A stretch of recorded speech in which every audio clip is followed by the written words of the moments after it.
Everyone, कैसे हो आप लोग। आज हम लोग इस वीडियो में बात करने वाले हैं जीडीएस के किस पोस्ट पे सबसे ज़्यादा इनकम होता है। जीडीएस में 3 पोस्ट आता है, ठीक है।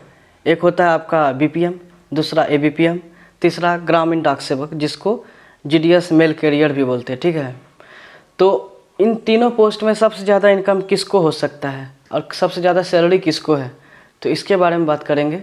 ऑलरेडी आप लोग थोड़ा बहुत जानते ही होंगे, तो फिर ओवरव्यू इधर बता देते हैं कि आपको कौन से पोस्ट पे कितना सैलरी मिलेगा। जीडीएस पोस्ट 3 पोस्ट पे डिवाइडेड है, ठीक है। एक है बीपीएम, दूसरा एबीपीएम, तीसरा है डाक सेवक यानी मेल कैरियर, ठीक है। पहला बीपीएम का, दूसरा है एबीपीएम, तीसरा है डाक सेवक, ठीक है। ट्रायंगल बन गया। तो क्या होता है कि बीपीएम ऑफिस का हेड होता है, और हेड जो रहेगा तो उसको तो इनकम ज़्यादा होना चाहिए ना, मतलब उसका बेसिक सैलरी ज़्यादा होगा, उसको थोड़ा सा ज़्यादा सुविधा दिया जाएगा। तो होता क्या है कि बीपीएम का बेसिक सैलरी 12,000 है, ठीक है। और 12,000 का अगर डीए निकालेंगे तो ऑब्वियसली जिसका बेसिक सैलरी ज़्यादा रहेगा डीए भी ज़्यादा निकल के आएगा, ठीक है।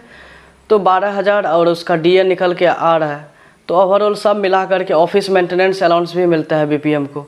जो जहाँ पे बीपीएम ड्यूटी करता है तो वहाँ पे ऑफिस चलाने के लिए भी बीपीएम को ही प्रोवाइड कराना रहता है रूम, लेकिन इसके लिए गवर्नमेंट 500 या 250 रुपया देता है। जिसका अच्छा रूम का बनावट रहता है, जो अच्छा रूम रहता है तो उसको 500 रुपया देता है स्टैंडर्ड रूम को। जो थोड़ा ख़राब रहता है उसको 250 में काम चलता है। तो मान लो कि 1,000 रुपया बीपीएम लगाया, फिर तो 500 रुपया तो मिल ही जाता है डिपार्टमेंट से, तो 500 ही लॉस हो रहा है। तो ओवरऑल वहाँ पे देखिए बीपीएम उसको टीडी कमीशन का बिल मिलता है, टीडी कमीशन कमा सकता है। उसके टीडी मतलब फिक्स डिपॉजिट कमीशन। उसके बाद इंश्योरेंस का कमीशन कमा सकता है, रूरल पोस्टल लाइफ इंश्योरेंस। उसके बाद आधार कार्ड का कमीशन कमा सकता है।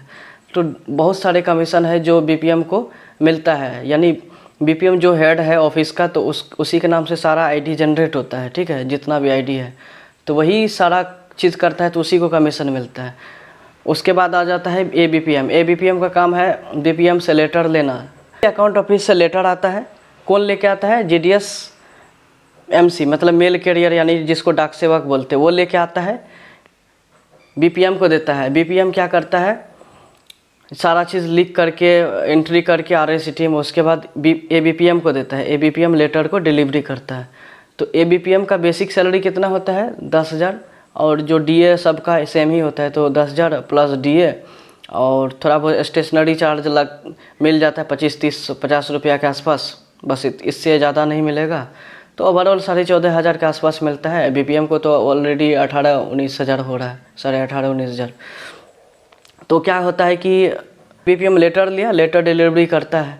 तो एबीपीएम का काम होता है सिर्फ लेटर को डिलीवरी करना, लेकिन एबीपीएम को एक्स्ट्रा कोई इनकम नहीं होता है। मतलब जैसे कोई आईडी जनरेट नहीं करके देता है जैसे बीपीएम को देता है, तो उसके पास सिर्फ एक आईडी रहता है जो कि आरपीएलआई का आईडी रहता है।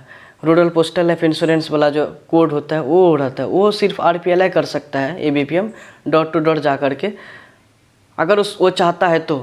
क्योंकि आजकल कोई मेहनत करना नहीं चाहता। जो मेहनत करता है वो जहाँ पे लेटर देने जाता है वहीं पे बोलता है आप इंश्योरेंस कर लीजिए, समझाता है तो लोग कर लेता है। फिर भी लोग कम ट्रस्ट करता है एबीपीएम पे, सोचता है कि पैसा वैसे लेकर भाग जाएगा, हम इसको जानते नहीं हैं। जो बीपीएम होता है, बीपीएम के पास तो रेगुलर कस्टमर आता है, रोज़ आता है, पब्लिक आता है, उससे मिलता है, बातचीत करता है, तो एक फ्रेंडली ये हो जाता है, वातावरण जनरेट हो जाता है, दोस्त की तरह ट्रीट करने लगता है, तो ट्रस्ट बनने लगता है। तो उस कंडीशन में क्या होता है, फिक्स भी कराता है, इंश्योरेंस भी कराता है, बीपीएम से ही कराता है, एबीपीएम से कम कराता है, क्योंकि उस पर भरोसा नहीं होता है, ठीक है। और डाक सेवक के पास भी आरपीएलआई एजेंट कोड रहता है, लेकिन डाक सेवक काम उसको टाइम ही नहीं मिल पाता, तो करेगा क्या? उसका काम है मेल लाना, ले जाना। तो ओवरऑल देखते हैं, डाक सेवक का भी सेम ही सैलरी है, 10,000 प्लस डीए और 20-25 रुपया। जो एबीपीएम का सैलरी है वो डाक सेवक का भी रहता है, लेकिन एबीपीएम और डाक सेवक का काम अलग अलग रहता है। एबीपीएम का काम होता है मेल डिलीवरी करना पोस्टमैन की तरह, और डाक सेवक का काम है मेल को लाना, ले जाना, ठीक है। तो इसका डाक सेवक का 10,000 बेसिक सैलरी है, एबीपीएम का 10,000 बेसिक सैलरी है, बीपीएम का 12,000 बेसिक सैलरी है। तो जिसका इसका ज़्यादा बेसिक सैलरी रहेगा उसी को सैलरी मिलेगा ज़्यादा, ठीक है, डीए सब मिला करके, और ऑफिस मेंटेनेंस अलाउंस भी मिलता है।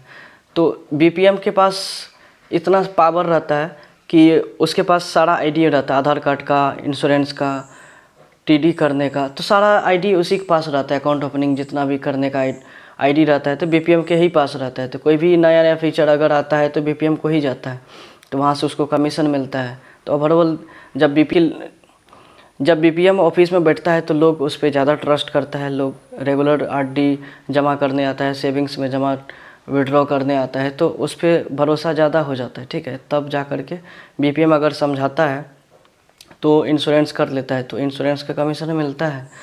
और एबीपीएम डोर टू डोर करेगा, ठीक है, बीपीएम ऑफिस में नहीं कर सकता है। तो उस केस में क्या होगा कि अगर भरोसा हो गया, लोग एबीपीएम पुराना हो गया, लोग को ट्रस्ट हो गया, तब जा कर के एबीपीएम बीपीएम से ज़्यादा कमा सकता है। तो इस सारे तीनों पोस्ट में देख रहे हैं कि बीपीएम सुपीरियर है, बीपीएम को ज़्यादा कमीशन मिलता है, ठीक है, बीपीएम को ज़्यादा अपॉर्चुनिटी भी मिल रहा है, लोग दे भी रहा है, ठीक है।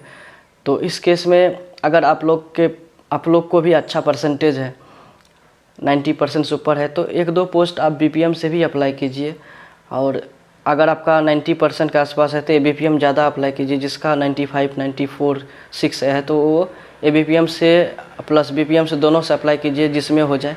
डाक सेवक में भी जो आना चाहता है तो अगर अच्छा परसेंटेज है तो डाक सेवक में भरिए, लेकिन बीपीएम 1-2 पोस्ट बीपीएम को भी चूज़ कीजिए, क्योंकि डिपार्टमेंट में आने का मतलब है अर्निंग करना, ठीक है, कमाई करना। तो अगर आप डिपार्टमेंट में आ रहे हैं, अर्निंग नहीं हो रहा तो क्या फ़ायदा आने का।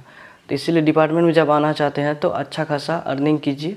इसके लिए आपको बीपीएम पोस्ट आपको चूज़ करना चाहिए, ठीक है। बीपीएम में ज़्यादा इनकम है, ठीक है, रिस्पेक्ट भी थोड़ा बहुत ज़्यादा मिल ही जाएगा।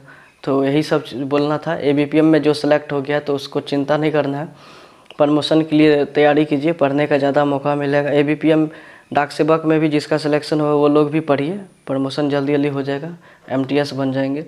अब बीपीएम को तो थोड़ा बहुत अर्निंग हो ही जाता है, तो वो भी तैयारी करेगा एमटीएस के लिए, ठीक है। तो देखा जाए कि अर्निंग के मामले में बीपीएम ज़्यादा है, लेकिन काम का प्रेशर एबीपीएम को कम रहता है, डाक सेवक को भी कम रहता है, लेकिन बीपीएम को ज़्यादा रहता है। जहाँ पे हाई लोडेड ऑफिस है वहाँ पे बीपीएम को ज़्यादा प्रेशर रहता है, ठीक है।